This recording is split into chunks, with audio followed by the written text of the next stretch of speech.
माननीय सभापति जी, माननीय सदस्य ने शुरुआत किया उसके पंजीकरण से और अंत किया कि भ्रष्टाचार हुआ है इसलिए जांच सेवा ली जाए। तो आप पहले को गलत मानते हो कि बाद वाली प्रक्रिया को गलत मानते हो, पहले तो ये स्पष्ट नहीं है। जहां तक इन्होंने जो प्रश्न पूछा हमको पढ़ने नहीं दिए, प्रश्न में ही हम इनके प्रश्न का जवाब पूरी तरह से निहित है।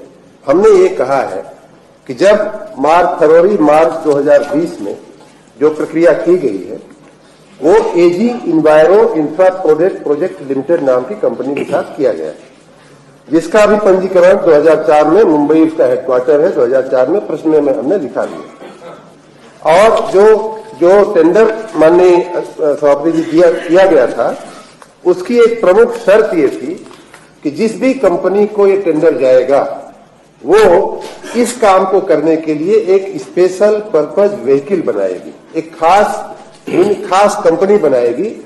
इसका एक कॉर्पोरेट, आप चूंकि वकील है, आप कह रहे थे तो आपको इतना तो जानकारी जरूर होगी कि जो बड़ी कंपनियां जो तमाम अलग अलग जगहों पे अलग अलग प्रकार के काम लेती हैं उनके लिए एक स्पेशल कंपनी बना करके वहां का काम को वो संचालन करती है। इस प्रकार की व्यवस्था हमारा जो टेंडर हुआ था उसी की शर्त नंबर 4.1.b में लिखा हुआ है। मैंने जवाब में भी ये बात लिखा है और उसमें लिखा हुआ है, मैं ये अंग्रेजी है उसका हिंदी रूपांतर करके बता देता हूं कि जो सिलेक्टेड बिडर जो फरवरी में सिलेक्ट हुआ उसको इज ए सिंगल एंटिटी और कंसोर्शियम जो भी हो, it shall be required for an appropriate special purpose vehicle, उसमें स्पेशल पर्पज व्हीकल उसको बनाना पड़ेगा। वो स्पेशल पर्पज व्हीकल जब इस कंपनी को मौका मिल गया तो उससे कहा गया कि भैया अब तुम्हें बंबई की कंपनी हो लेकिन बनारस में काम करना है, अब बनारस के काम के लिए तुम्हें एक स्पेशल कंपनी बनाओ। वो कंपनी उन्होंने बनाई जिसका रजिस्ट्रेशन 7/5/2020 को जो आप कह रहे हुआ है।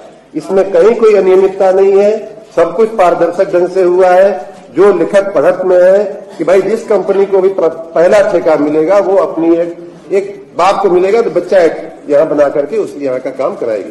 कॉर्पोरेट गवर्नेंस से माननीय सभापति जी ये इसलिए किया जाता है कि स्थानीय जो उसका लाभ हानि बैलेंस शीट जो होगी वो वहीं के काम काज से उसका निर्धारण होगा, न कि उसकी पेरेंट कंपनी को। तो इसलिए किया गया, इसमें कहीं कोई गलती नहीं हुई।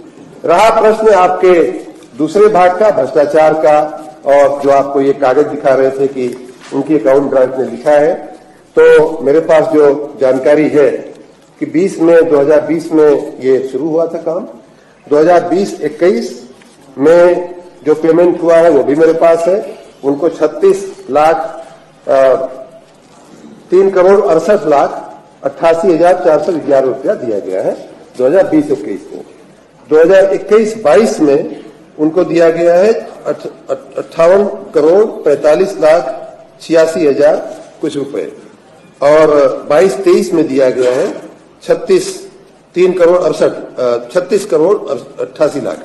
इस प्रकार कुल जो मिला करके उनको 62,13,00,000 रुपए का पेमेंट रिकॉर्ड पे है, और अभी भी उनको पेमेंट करना 38 करोड़ बाकी है।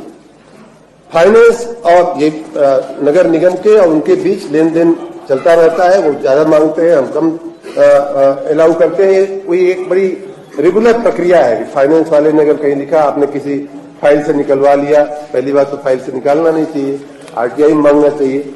लेकिन अगर कहीं से कोई इंटरनल नोट है भी तो भी ये नगर निगम और उस कंपनी के बीच का एक रेगुलर व्यवहार होता है, जहां हम कहते हैं कि हमें कम देना। मैं बता रहा हूं अभी 38 लाख करोड़ रुपया बाकी है उनको देने का आज की स्थिति में। तो इसलिए ये मैंने देखा नहीं आपका पेपर, लेकिन ऐसा होना नहीं चाहिए, और ऐसा होगा तो देख लिया जाएगा। माननीय मंत्री जी।